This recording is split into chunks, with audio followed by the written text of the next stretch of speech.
countries. I'm very pleased to be moderating this panel today because these are all colleagues I've been working very closely with over the past years, as we've all been trying to understand and respond to the rise of forced online scamming and the cyber scam compounds in Southeast Asia and also other regions. As many of you know, this crisis of online scamming and human trafficking has evolved quite a lot over the past few years. It's not only affecting Southeast Asia, but also has large implications globally. And responding to it really requires collaboration across borders and across sectors, which is why conversations and the panel like today are so important, and also why we're making such an effort to support coordination and intelligence sharing amongst all the different stakeholders. All of our speakers today are experts on the issue. Each will present a different aspect that's important to understanding this crime.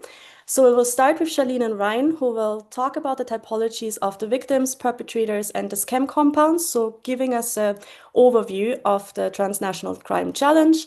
Then we will hear from Malika and Luang about what it actually looks like to support victims that are coming out of these compounds, both in terms of the immediate processing and identification, but also longer-term rehabilitation.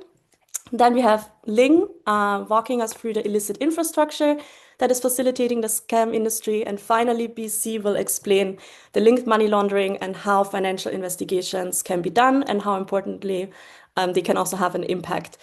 So this is a pretty full agenda. We have set aside time for questions at the very end.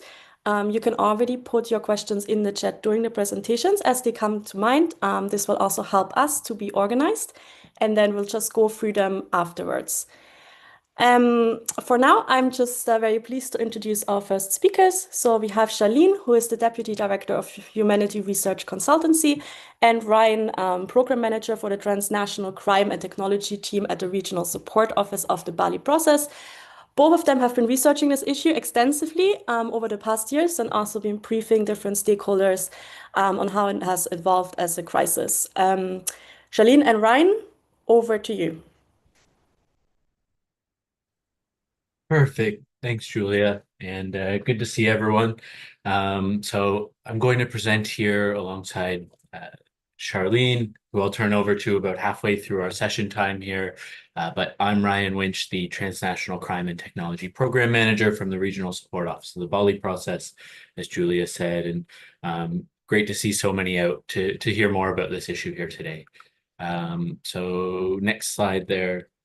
Charlene, thanks. Just very briefly, for those of you who aren't familiar with the Bali process or my office, the Regional Support Office, we're a 45-member state international forum working to address people smuggling, trafficking in persons, and related transnational crime. We're co-chaired out of the Ministries of Foreign Affairs of Indonesia and Australia, so working very closely with both governments. And my team, the Transnational Crime and Technology Team, has been working on the cyber scam center issue for about 3 years now as our primary focus. So next slide. To delve into just briefly the let's say the broader context around this issue before Charlene will dig into some of the more let's say trafficking specific elements. Cyber scam centers have really grown into a massive new crime type across Southeast Asia, but increasingly more broadly as well. So you can see this graphic actually from The Guardian yesterday demonstrating how many workers are working in scam centers across, I'd say, the 3 countries in the Mekong I would call the epicenter: Myanmar, Cambodia, and Laos. But this phenomenon now is actually much broader than just these 3 countries as well. And so you're looking at over 300,000 workers supporting scam center operations, kind of industrialized fraud across these 3 countries. And you can see now the revenue, and this is 2023, and in my view, also quite conservative estimates, but you're looking at significant proportions of GDP of these 3 countries, just in terms of fraud revenues that are running through these scamming operations. So it's really unprecedented in terms of the number of individuals involved in these crime types, both victims of trafficking and perpetrators, but also the massive revenues that we're seeing generated by these scam centers. Scam centers have been enabled, and you can see this kind of pillar graphic here on the side of the screen, by a number of factors that have converged to create quite specific conditions that have allowed for their growth and emergence. But in particular, we're seeing technology, social media, communication platforms, increasingly tools like AI as well, facilitating communication, translation, a globalized form of scamming, people really at the core. So a mix of victims of trafficking being forced to perpetrate scams, working alongside criminals. We're seeing a range of governance and alongside corruption and complicity challenges, really creating space for the infrastructure and the physical space that cyber scam centers themselves are taking up, many of which are the size of small cities at this point, but then also access to the financial system and money laundering running through cryptocurrencies, fintech platforms, and a range of more, let's say, formal financial institutions as well. So next slide, please. So you can see here, and this is actually from a report that the RSO put out with ASEAN Act, ASEAN Australia Counter Trafficking, and the Global Initiative Against Transnational Organized Crime just a couple of months ago, but providing a basic overview of some of the basic features of a scam center. So scam centers can be much larger or quite a bit smaller as well, but often surrounded by barbed wire, gated fences.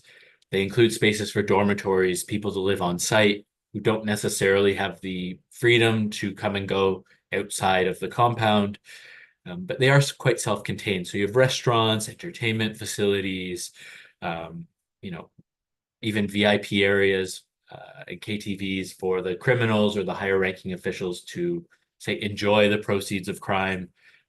But you're also seeing places like solitary confinement and torture rooms as a consistent feature, where those who are non-compliant or not scamming to meet their quotas, not scamming enough revenue, are brutally and frequently punished for any kind of infraction uh, against their employers. So, well, or the criminals running the scam centers. Next slide. And so just to give you some sense here as well, you have a much smaller number of higher level criminal figures, often living quite luxurious lives inside these scam center facilities, seeing or overseeing or managing much larger numbers of individuals, say on the fraud floor or involved directly in scamming. And so it's at this lower level, scammers and to some extent the team leaders, where you're seeing more victims of trafficking instead of willing perpetrators. And certainly this is the breadth or the largest segment of the individuals in scam centers are those actually being forced or coerced into perpetrating scams. This is all detailed more in the upcoming policy brief that you can see here on the right. Should be out by the end of the month. We worked on with both HRC and Freedom Collaborative as well. And this is just the draft cover here. But hopefully, well, I know Charlene will touch on some of the findings from this report and in the discussion there, but also stay tuned because we will be providing greater context and more discussion around some of these issues within the next month as we publish the brief. But with that, I'll turn over to you, Charlene.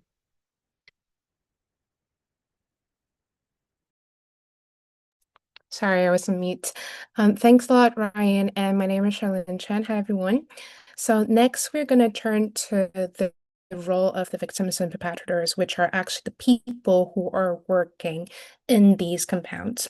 So the roles of the victims and perpetrators, they actually exist along a fluid spectrum rather than a clearly defined categories. For example, a person voluntarily entering the scam center does not always indicate that this person is a willing participant throughout the entire experience, including the involvement in the scam activity, money laundering activity, or even any violence or punishment against other trafficking victims. Which means the traditional trafficking victim identification framework may be insufficient in the context of the cyber scam industry. And we also found out that wrongly prosecuting victims of forced criminality could push them towards criminality. So what does this victim and perpetrator's fluid spectrum look like? We have more details in the report, but here I'm going to show you a graph of how that looked like. So on the x-axis, you could see the how individuals were entering the scam census. They're either being forced to enter the center, for example, being trafficked, or for example, being recruited under false pretenses, or they voluntarily entered the scam compound. And on the y-axis is the element of control. These individuals are either coerced into these scam or criminal activities, or of course, they could be conducting these criminal activities voluntarily. For a typology 1 and typology 2, which is the blue section and the orange section, things are pretty straightforward, as you could see. So for the blue section typology 1, which is the trafficking victim, they were forced to enter the scam compound and they were coerced into the scam activities. So we could see on these victims, there are usually ongoing coercion through threats or manipulations and violence. They may be recruited by traffickers, by fake job recruiters, and they most of the time remain exploited throughout the entire involvement of their scam activities, whether or not they actually scam people. And for the second typology, the orange section on the right-hand side, we could see the willing participants, which are clearly scammers and criminals. These people, they enjoy a certain level of freedom in scam compound. They could be scam manager, they could be exploiting other victims, other individuals in the compound. They may also share the financial gain that the scam company or the compound has been earning from all of the scam victims. And of course, they entered and conduct these criminal activities voluntarily. And they have full awareness about what is going on, what is happening in these compounds. But for the typology 3 and 4, which is the green and the yellow section, things are a lot more complex. So let's take a look at the third typology, which is when an individual was entering the compound as a trafficking victims, but then had turned into a willing participant. In this case, most of the time, these individuals, they were trafficked into the compound, but then they become a willing participant, enjoy certain privilege, freedom in the compound. They may be given some sort of power or right in the compound as manager or over other trafficking victims. Or since they're gaining a better understanding on what is happening in the compound, they still decided to be part of it. In this case, most of the time, the individuals from typology 3 during the victim identification process would definitely be identified as a scammer or criminal, a perpetrator, instead of a victim. However, it could be that these individuals, let's say they were under some sort of mental manipulation. They believe that as a trafficking victim, the only way for them to survive in the scam compound is to obey the scam manager, is to obey the gang and the other criminals in the scam compound in order to avoid any sorts of physical violence or even death. So in this case, they may turn into a willing participant under manipulation. And in that case, can we still say that they're criminals, they're actual perpetrators? And can we really prioritize their role as a scammer over their initial role of a victim? And finally, we have the fourth typology, the yellow section, which is when a willing participant voluntarily entering the scam compound, but then become a victim of trafficking. This happens when a scammer, for example, he's looking for a scamming job in a scam compound. He signed a contract, voluntarily entered this compound, joined this company, happy to work as a scammer, but then realized that he's unable to leave the compound after joining this operation. This person may be facing violence, physical punishment for underperformance or not consenting to certain work condition, but realize that there's no way for him to get out of the compound. And this is when this person, from a willing participant of the criminal activities, turn into a trafficking victim. So during the victim identification process, we realized that the elements of labor trafficking and forced criminalities are sometimes not being considered while the law enforcement or frontline workers are dealing with each of the cases. And we have more expert coming up that will go over the challenges in the victim identification process and what's actually happening on the ground.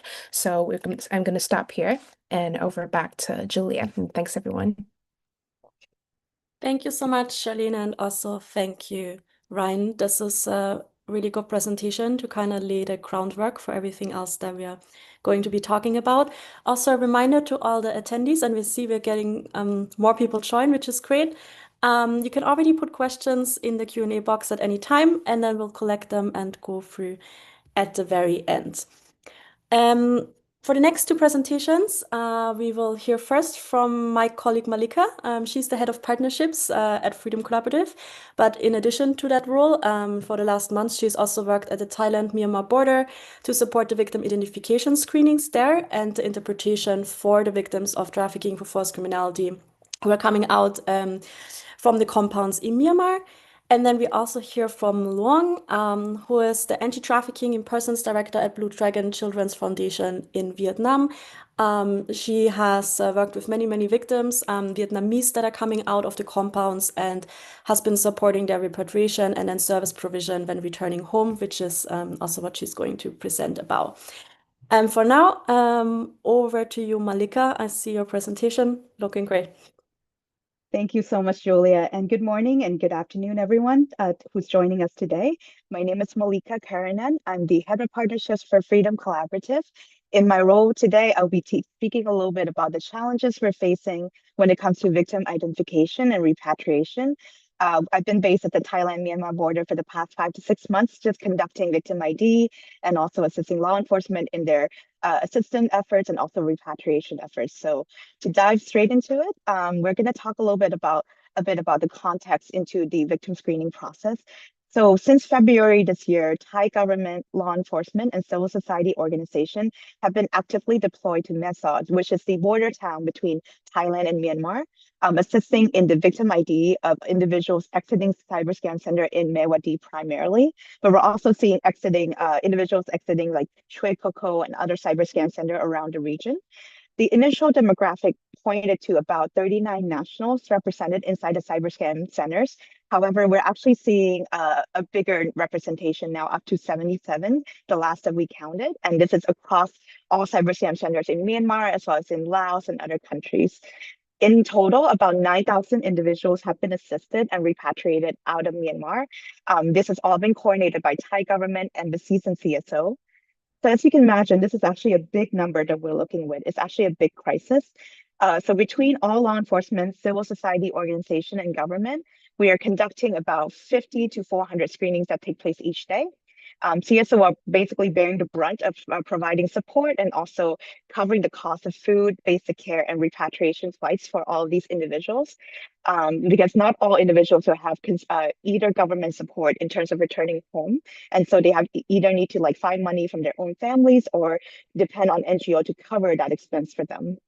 We identified a range of workers and also victims who were identified consistently throughout the whole process.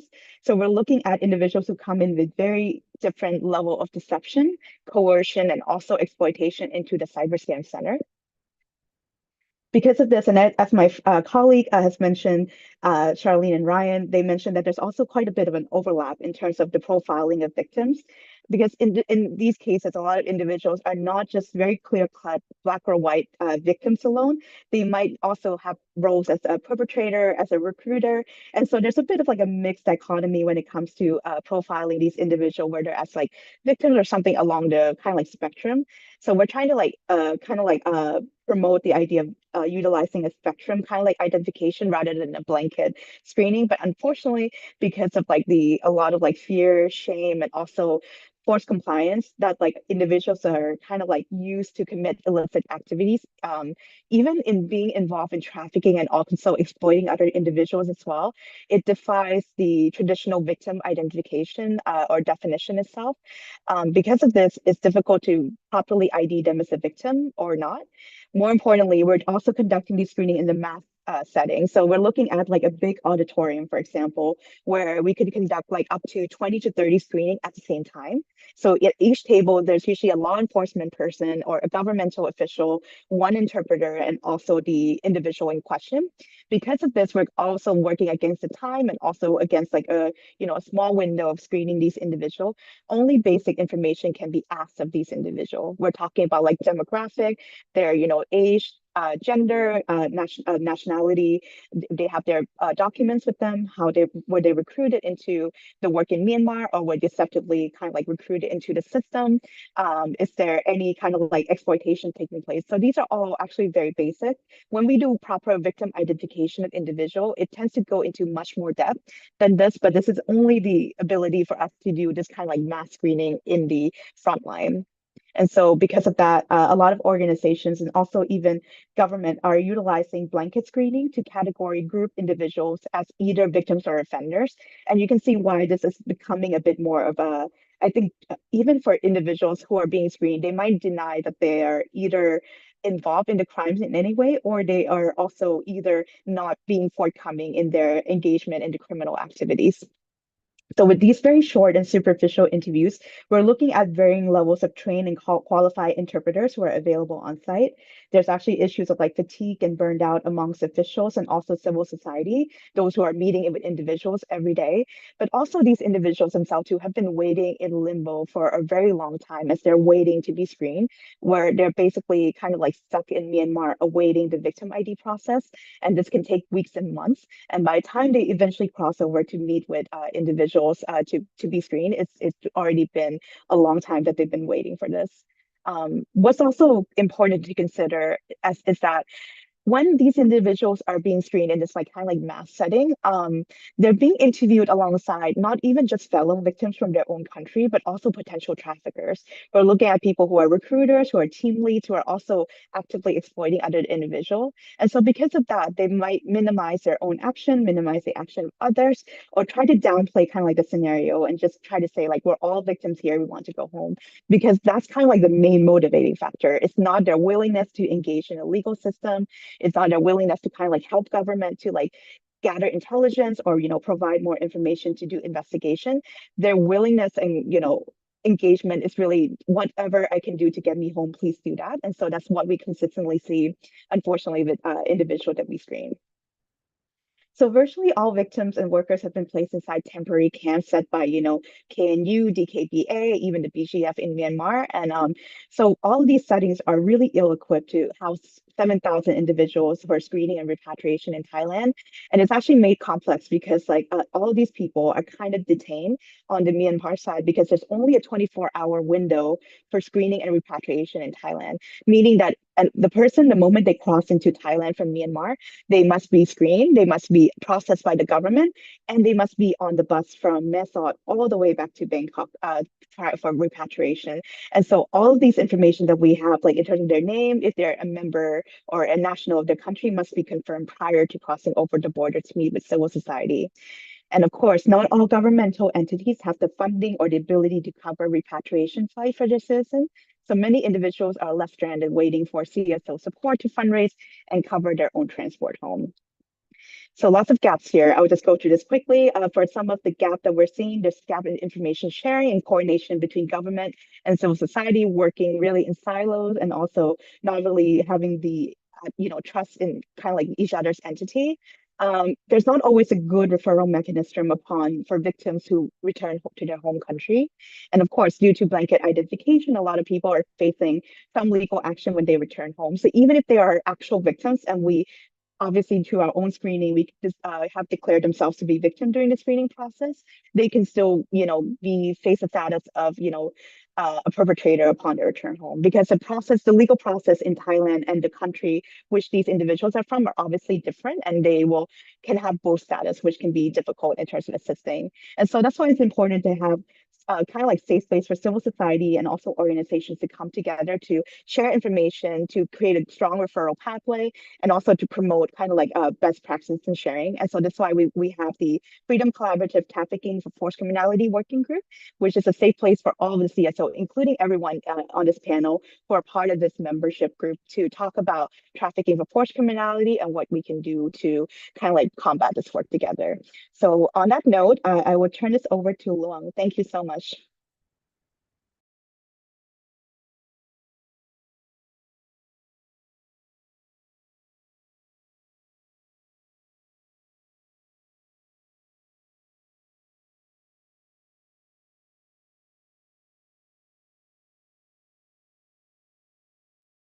Sorry. Thank you, Malika, for sharing about the challenging and the situation happen in destinations and transit country like Myanmar and Thailand. So what the identifications and supports of victims from scam compounds challenges in source countries is.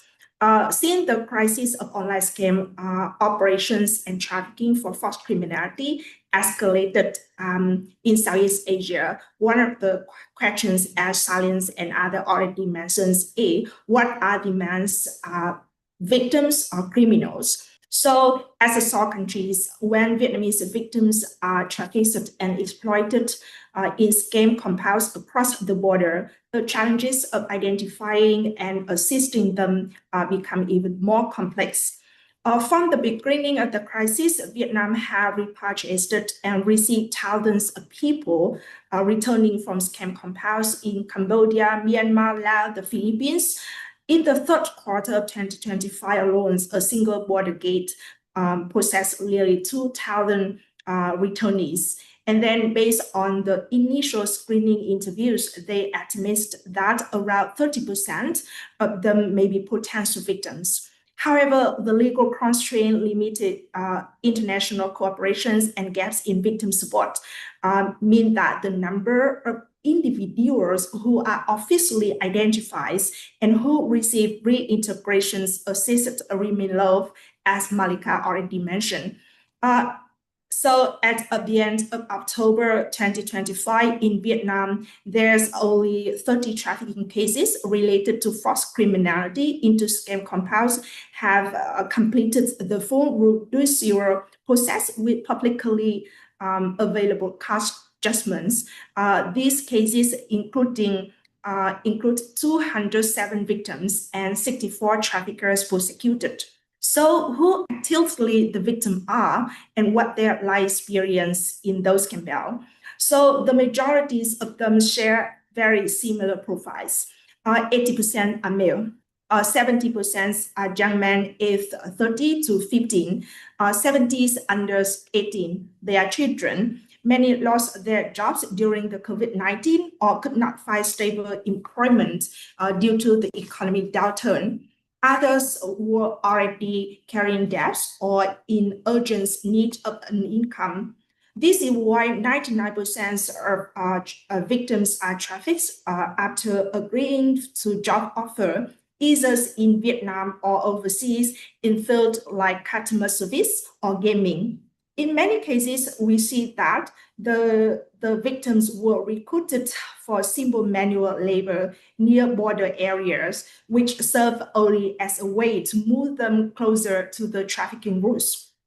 The jobs did not follow any legitimate recruitment process, no interviews, instructions to travel by themselves, promises of high income, free accommodations and transport, and no qualifications or document required.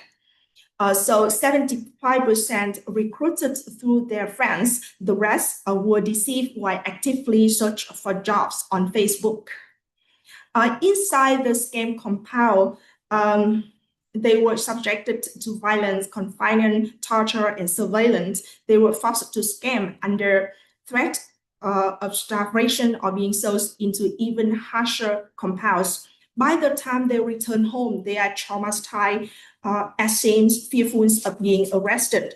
So we see that 30% of victims regain freedom only because their family borrow money to pay ransom to the traffickers. This form of trafficking is more dangerous than others because our data shows that the operations are far more organized. The ratios of traffickers to victims is 3.5 times higher than in traditional forms of trafficking, such as sexual exploitation or forced marriage, which Vietnam have faced for decades. And then the other numbers is 14 out of 64 traffickers, prosecuted traffickers, were themselves former victims or potential victims who has been exploited in scam compounds. So all these factors make victim identifications much more challenging for source country like Vietnam. Malika already mentions about the case complexity and screening conditioners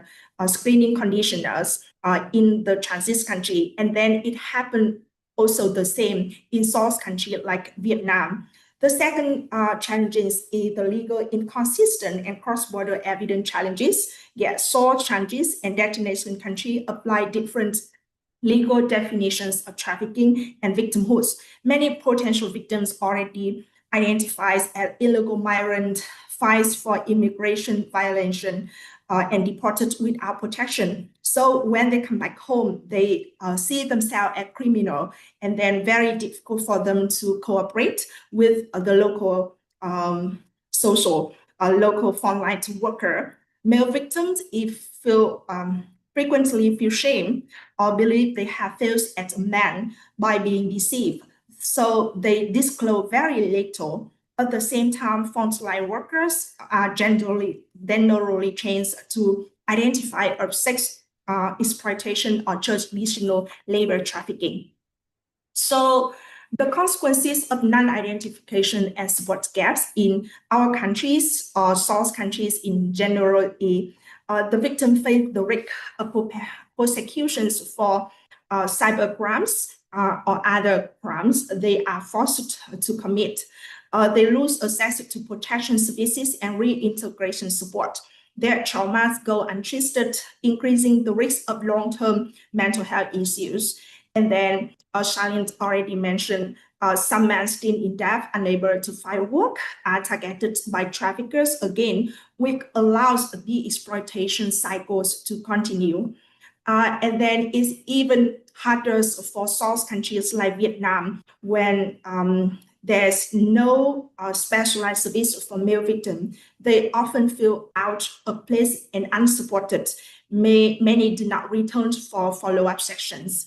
And then secondly, their reintegrations is financially heavy because many returns with huge debts. Some face community stigma. To stabilize their life, they need post-financial recovery and intensive case management. However, those services that are rarely available or unfunded.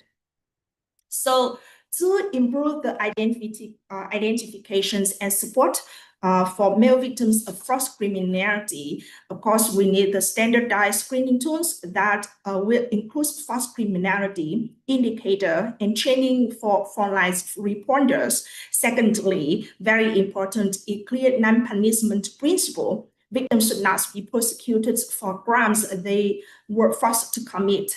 And countries need explicit guidance so these protections are applied consistently. And finally, of course, tailored reintegration support for male victims. If we cannot identify these men, we cannot protect them. And if we cannot protect them, we cannot dismantle the criminal networks exploiting them. Thank you. Thank you so much, Luong and Malika, for these presentations. I think they're really important to really show also the human impact this crime is having on the individuals that are being trafficked or coerced to work in the compounds. I also want to take this opportunity to give a shout out to another panel that's happening later today at 8 p.m. China time, 2 p.m. Central Europe time. That's a panel where we have survivors' perspectives. There's also some of our friends and colleagues are going to present. They have been in the compounds in Myanmar, and I encourage all of you to join to hear their stories. For us, we are moving on to Ling. Ling is the co-founder of EOS Collective. It's a new nonprofit organization dedicated specifically to investigating the scam industry and also advocating for the rights and recovery of the victims. She's been working on this intensively over the past several years, supported many survivors across the region, and has been collaborating with all of us.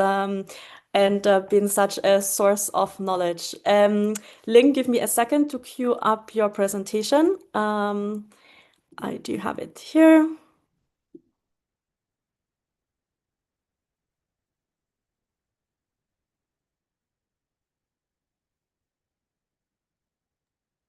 Perfect. And over to you. Thank you, Julia, and thank you for having me here today. So I'm Ling Li. I'm co-founder of EOS Collective, and then we are an organization unites experts from journalism, academia, and anti-human trafficking practitioners to document the inner working of the scam centers, and we conduct investigations and provide survivor support in Cambodia. Next slide, please. So when we talk about scam compound, it's important to understand that they do not operate in isolation. They depend on an entire hidden economy that makes this crime possible. So today I'm going to talk a little bit about the ecosystem of what criminologists refer to as illicit infrastructure. It includes the service that enables scammers to build platforms, acquire personal data, book money, and manage operations, which goes far beyond the compound themselves. UNODC's recent report on undergrounding banking showed about how gateway networks facilitate money laundering for criminal enterprise. This is just one example, but it shows how personal data can be purchased extremely easy these days on global black or gray market, and everything from phone numbers and ID scan to bank accounts, travel histories, and entire social media profiles. But who are those actors? I mean, the data vendor, crypto lenders, platform builders, who are they like providing these services? Indeed, there are criminals fully understand what they are doing, and they are supporting scam operations and be part of the supply chain. But what I want to emphasize today is actually something different. So it's a large group of people who operate in the gray zone. These are the individuals who may not see themselves as a part of organized crime, yet their skill, the tools and services end up enabling the scam compound economy to function and expand. Next slide, please. So the first group, because of the time limit, so I'll just give an actual case about, it's like an investment app to show that just what happened. So in China, a man in his 20s, a freelance programmer, picked up a side job as usual in a tech platform and or like Telegram. And at first, the tasks look routine, like building small software modules, writing code package, and delivering pieces of functionality on time. And then his client was satisfied and paid him. And then he was handed maintenance work for this online investment platform he created. But this time, immediately, he noticed something is odd. Unlike legitimate trading apps, so this software's cryptocurrency transactions did not actually run on chain. So he suspected it as like illegal gambling or shadow trading platform. He raises his concerns, but then the client reassured him saying, oh, it's not a fraud, it's just a private system for people in the local circle to play with. So as you might already guess, this software later become the core tool in some like pig portraying scams. And a single mother in China lost over 20 million Chinese yuan.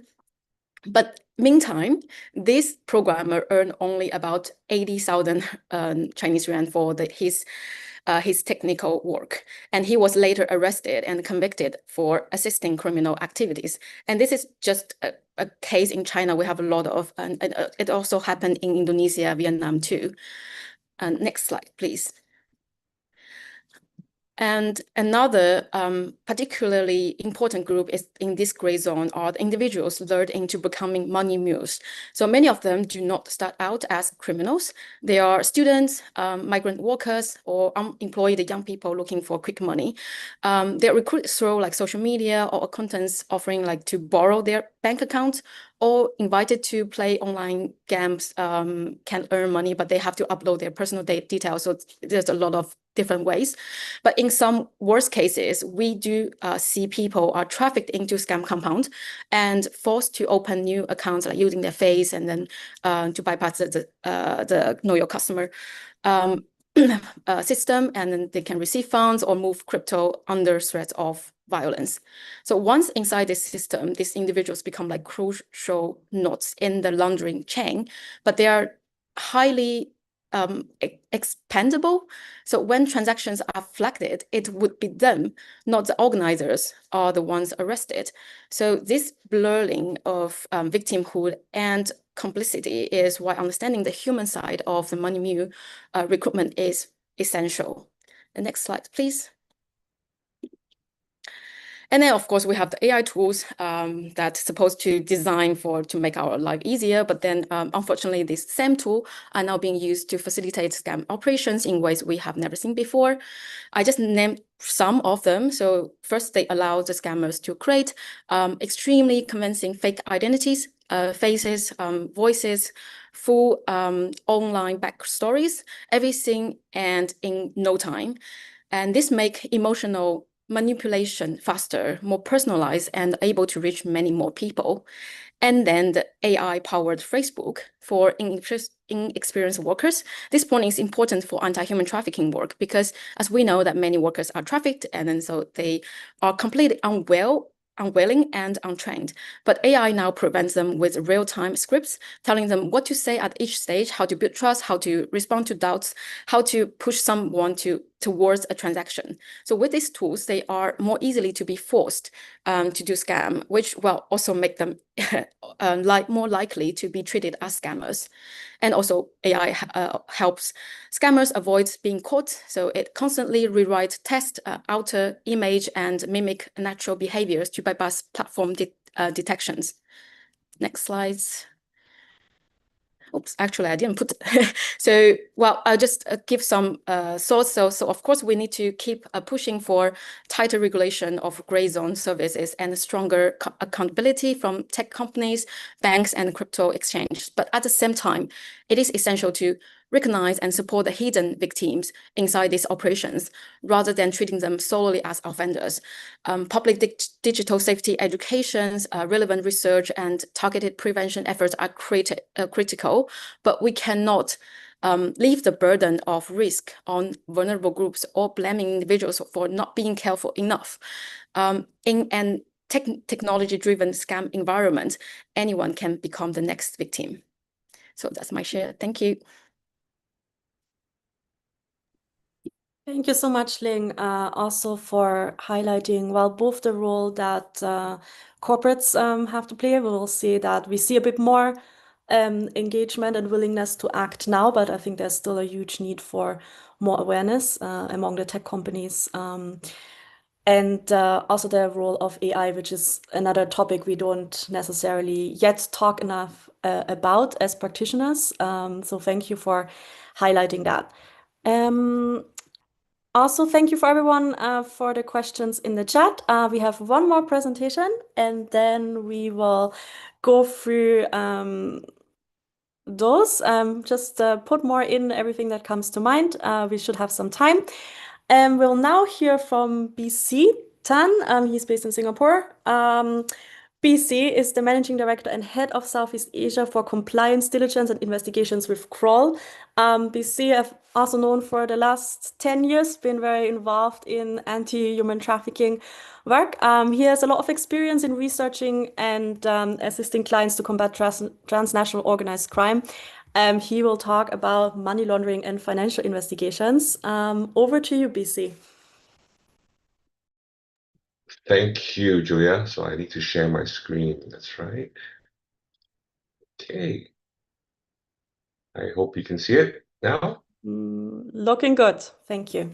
Good. Okay, fantastic. So, good day, everyone, wherever you are. Thanks for making the time. Thanks, Julia, for hosting this and GI-TOC for organizing it.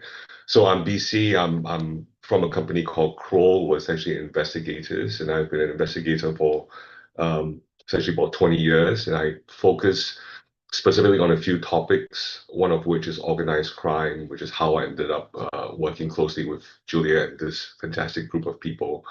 And more specifically, my how I can support the group would be around financial investigations, which I argue, and especially following Ling's segment, the community of people involved globally is much bigger than what happens simply at the compound or at the borders. It's a global network, and there are vulnerabilities that which we can exploit, and certainly avenues that we can focus in terms of investigations. Now, from a money laundering perspective, I thought maybe I'll say a few words and sort of rehash the basics of what money laundering is and why it's important. So, and I'm sure no one's going to argue with me on this. The bosses running the scam compounds and running the scam operations are doing this because there's profit to be made. They're not doing this because they enjoy doing it. They do it because it's a lucrative criminal activity.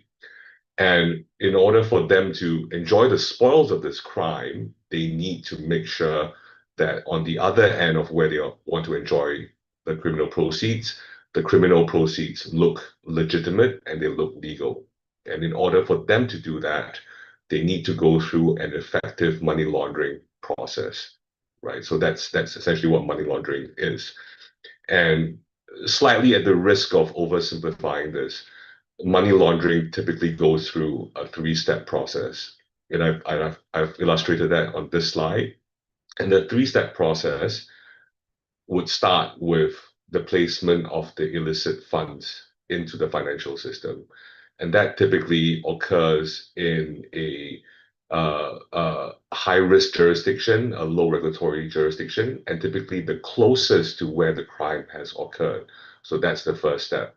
Once you get the money into the system, you start layering, you add complexities with front companies and with transactions, essentially to create distance and disassociate the funds from the illicit activities. And then finally, when you've successfully done that with sufficient layers to confuse everyone, you will then integrate those funds back to the economy. And that's the final process in which sorry, Julia, am I sharing the right screen? Just checking. You have the three stages of money laundering. Correct. Okay, fantastic. Okay. Perfect. And then finally, you move it into the legitimate economy, and that's when the money appears completely legitimate. You can pay tax on it. You can enjoy the spoils. And no surprise, the ultimate destination is typically where the criminal bosses reside. And more often than not, the key financial hubs of the world. I live in one of them in Singapore, but your Londons, your New Yorks, your Dubais, your Hong Kongs would be the ultimate destinations for this. Now, two quick parts on this. Depending on what the source, okay, depending on how much money we're talking about laundering, depending on what type and source of the illicit funds are from. So, for instance, the ransoms from human trafficking victims to scam bosses to get out of the scam compounds could be in the thousands. Payments from scam victims to scam operations could be in the tens of thousands. The proceeds that go to the scam bosses could be in the hundreds of thousands, in the millions, right? So depending on the type of money flows, the volumes, the complexity of the money laundering process will also differ. And as we move up from placement to layering and integration, the difficulty of detection also increases. Now, I want to focus now on the scamming compounds and this scam economy, and it's an extension of exactly what Ling has said, but we're gonna put the money laundering lenses on now that we've got the basics previously. Now, there are two specific typologies that I've observed that are fairly interesting and unique to scam compounds. So the first one would be what Ling has described as the money mule system. So that's interesting to us because we thought we had eradicated money mules many years back, but it's now managed to evolve itself, and it's come back in a serious force in helping laundering money, particularly through false scams and scam compounds. You can see the illustration. I'm sure you can see how it works, but essentially you have a large amount of criminal proceeds broken into small chunks and then flowed through either complicit or hijack accounts, either traditional bank accounts or crypto wallets, and more often they cross over just to add complexities. So that's one interesting evolution. And another interesting evolution is the professionalization or specialization of money laundering. So these money launderers are starting to provide it as a service, purely as an agent, so that you can find these services online, on Telegram, and you're able to then outsource your money laundering very effectively and cost effectively. The second interesting observation is the one that I've shown you, I've taken from TRM Labs, but the emergence of something called a guarantee business. Hui Wan is one example. Essentially, guarantee business are extensions of often cross-border payment platforms. And what they have done is they have created an additional service where they are able to do escrow type or guarantee type services to match and ensure that the criminals' monies are honestly, weird way of saying it, but honestly laundered by the money laundering service providers. So that's really an interesting observation. And what it's able to do is to introduce trust into an otherwise entirely criminal community. Now, what I want to just quickly then point out is, yes, while it's interesting that there are technological evolutions, there are important new typologies such as the new Money Mule 2.0 system, the guarantee system, the likes of new payment channels and all that. It's important that we need to study and track these evolutions. However, other traditional methods of money laundering still persist, right? Especially when the amounts get bigger and when they need to reintegrate or integrate these illicit funds into the financial capitals. The tested and proven ways of money laundering are still the key ways, right? And that's where the prize is. And I've actually color-coded them to the placement, the layering, and the integration. And I want to just end with this slide, and I'm not going to speak to this slide specifically, but it's really how I want to summarize this topic and really a call to action. So I want us to go away with three key points. So the one that we need to always keep in mind is that these crimes, these specific crimes, the human trafficking aspects, the false criminality, the scam compounds, these are profit-driven crime. They are for profit. So if we disrupt the illicit flows, that is the financial flows, we will disrupt their ability to operate, right? They need to pay bribes, they need to pay their managers, they need to pay for IT systems, facilities, human traffickers, security and protection. If we disrupt the ability to source those funds, their business model falls apart. If we impact their profitability, we will reduce the demand for these crimes. So I argue the illicit fund flow is a very, very key component of the way we attack and address this problem. Number two, while the scam compounds are isolated in certain fragile parts of the world, we can have a global response. the money flows ultimately from scam victims around the world. They concentrate in financial capitals like the one I live in. We shouldn't feel helpless about this. We are able to affect change from anywhere in the world. Just looking at this example, with the sanctions that the US and the UK had put out on Prince Group about 2 weeks back, they seized $18.5 billion, right, of worth of assets. Previously, in other Ponzi schemes, UK has seized $6 billion from one case. In Singapore, 2 years back, Singapore seized $3 billion, also from criminal networks that are associated to the typology that we are discussing today.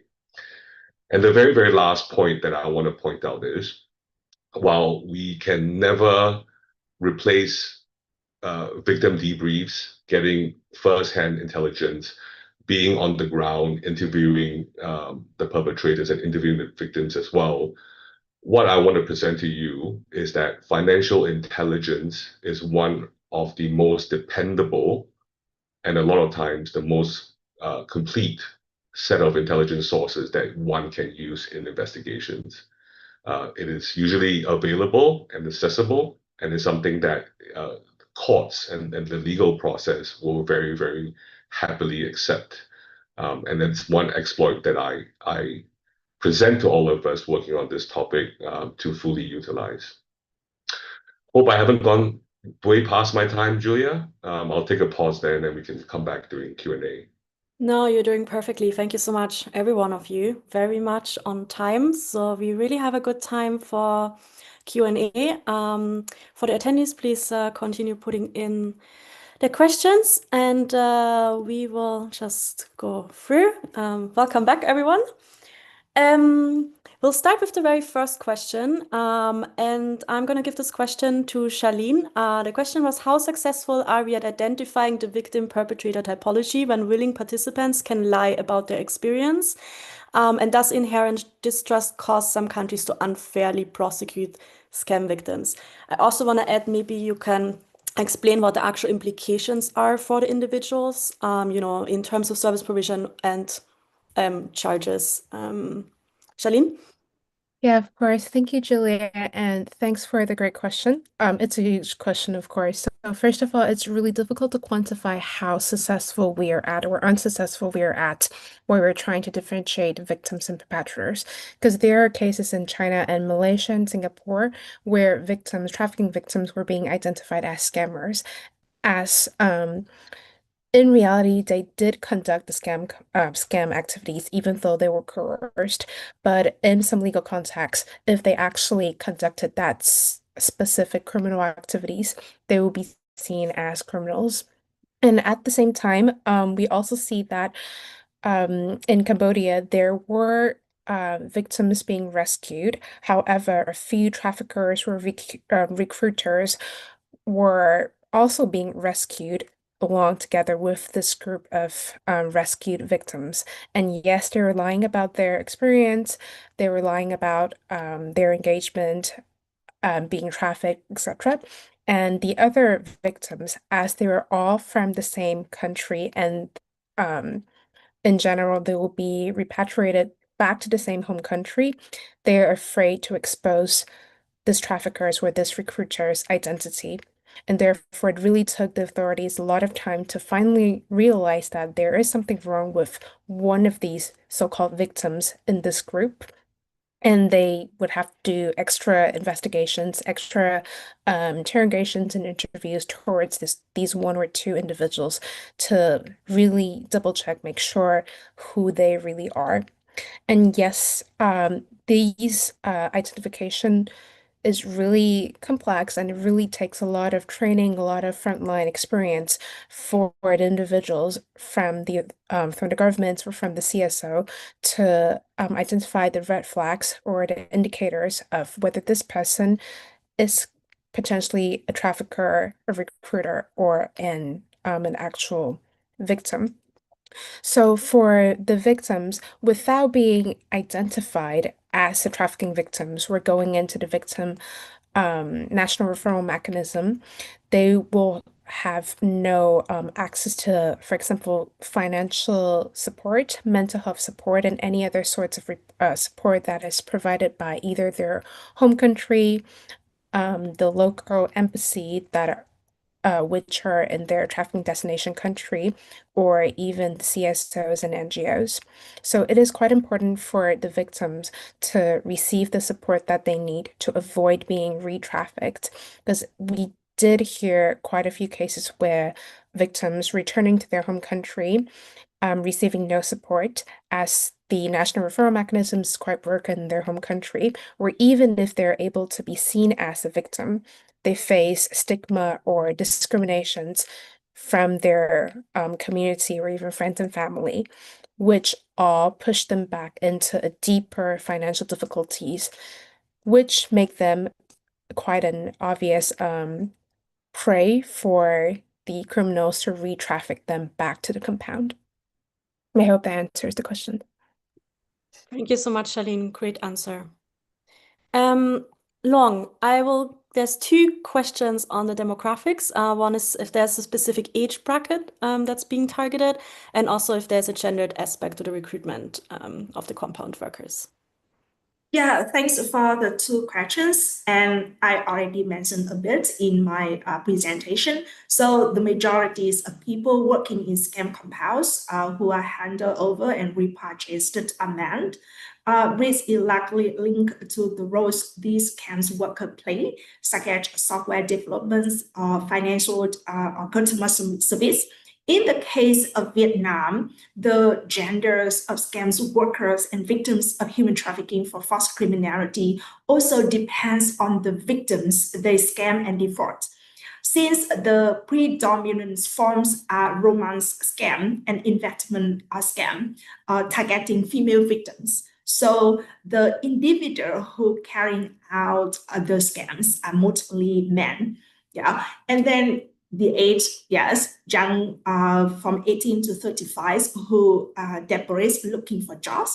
And then the changes in gender, not really on the age of the victim, but mostly on the gender, makes the victim identifications and support more difficult, because with other forms, throughout the region and many countries, majorities of victims are female, and the system were already set up to support for female victims. Now, like in the case of Vietnam, 60 to 70% of new victims of human trafficking are men when there are no shelter, no service available for them.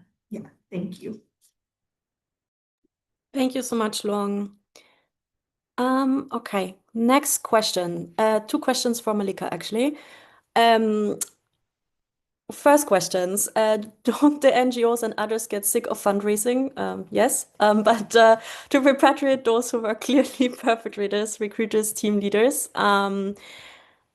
Yes, and then the related question maybe you can also answer is the challenges due to language barriers in the blanket screenings and how it works with the translations, maybe on the practicalities of the process.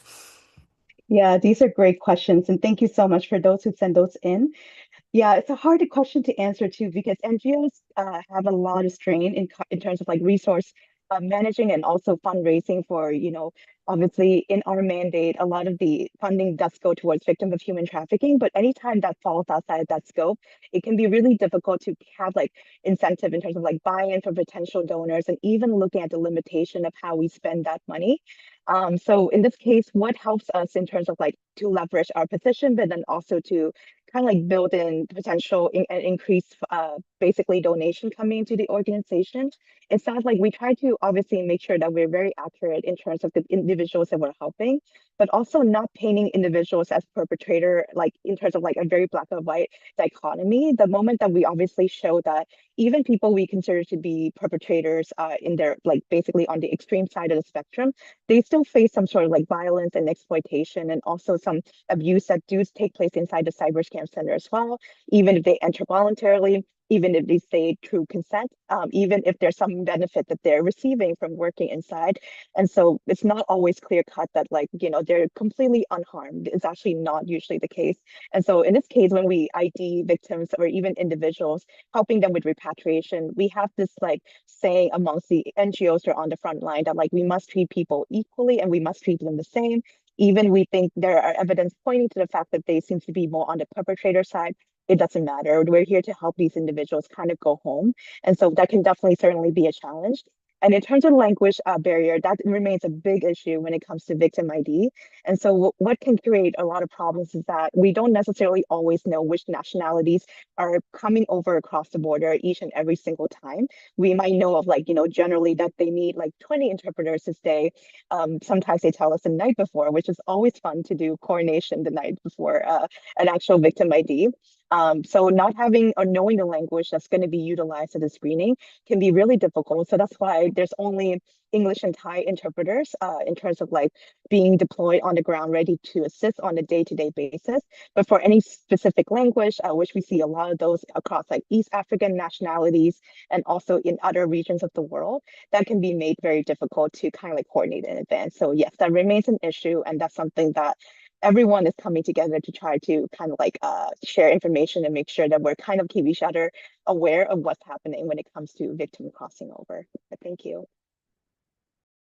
Thank you so much, Malika. Yes, so the practical challenges, we can say that this is being discussed a lot in the working group, is around the processes. And often that's kind of overlooked how things actually work on the ground and why things are just very time intensive and resource intensive. And also this fact that, yes, the NGOs do need to fundraise and supplement quite a lot, even fundraise for repatriation flights and so on. Next question. This is another one we have discussed quite a lot within the working group, and I'm going to give this to Ling.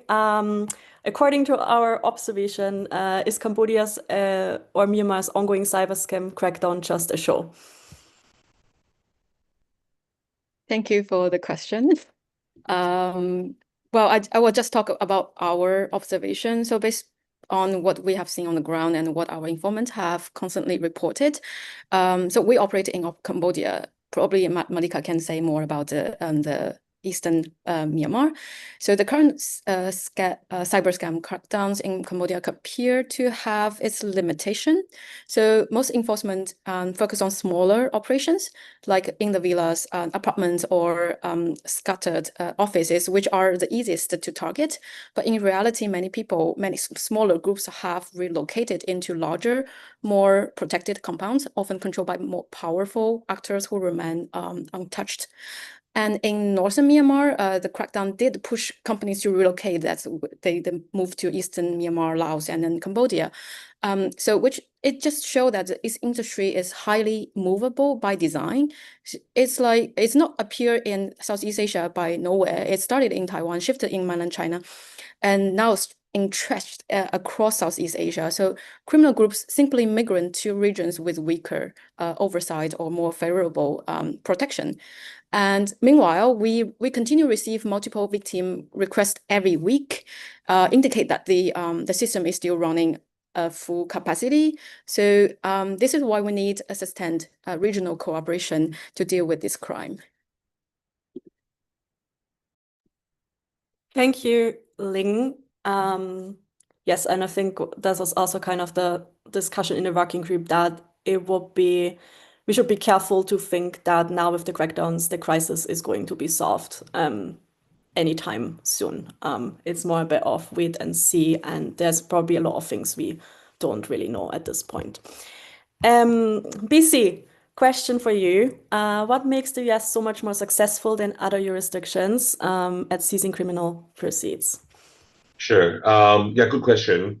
When I did the stats, or it's a calculation for the Prince Group, it was US, and then everybody else in the world was a rounding, was a point fraction number.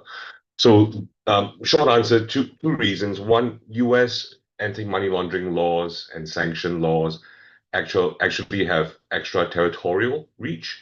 So it's one of the only countries in the world that has laws that can go beyond its borders. So that's the key reason. Second reason is also because we are still a US denominated market economy or system, which also means that even though you're transacting between two currencies or you're going between fiat and crypto, a lot of times it then converts in the system into US dollars for clearing. And because it does that, it actually goes through US regulated banks, and the US regulators can then seize the assets in transit or has visibility on those assets. So that's the key reason. Now, I wanna supplement with another point. If you look at so obviously it's important to get US on board because they are the key financial guardians of the financial system. But if you look at who had seized what, again, it are the financial capitals. So US, UK, which is London, essentially Singapore, Hong Kong. The South Korea was the banks in Cambodia, so no surprises. Taiwan, a little bit of a surprise, but again, I argue it's the linkages within the criminal networks, which is why there was significant assets in Taiwan. My last point on this is just because the US is successful, just because other countries were successful, money laundering is very much an art of hiding in plain sight, right? So you're just hiding in plain sight. What we can affect and how this has happened is essentially the many people on this panel speaking, as well as many of you on the call and reporters, collecting information and multiple years of investigation to point the regulators and to point the governments to where they should be looking and where they should be investigating. So really the success very much was a contribution from the entire community. Thank you so much, BC. I also learned some things. Ryan, I have a last question for you to close out this panel. Since you work regionally and also kind of tracking over the years who is doing what, do you have any kind of positive developments to share? You know, what have you seen has changed since the crisis began? Yeah, that would be really interesting to hear.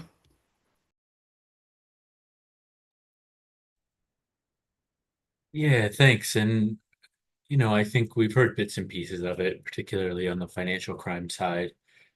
But I think there have been quite a few positive developments over the last 6 to 8 weeks in particular. A lot of pieces still to shake out, but I think there's been a lot more coordination between, on the one hand, a number of Western partners, but we do see sanctions also, and let's say a financial response from South Korea, a number of other partners across the region that I think is quite positive as well. And speaking to kind of a growing coordination behind the response.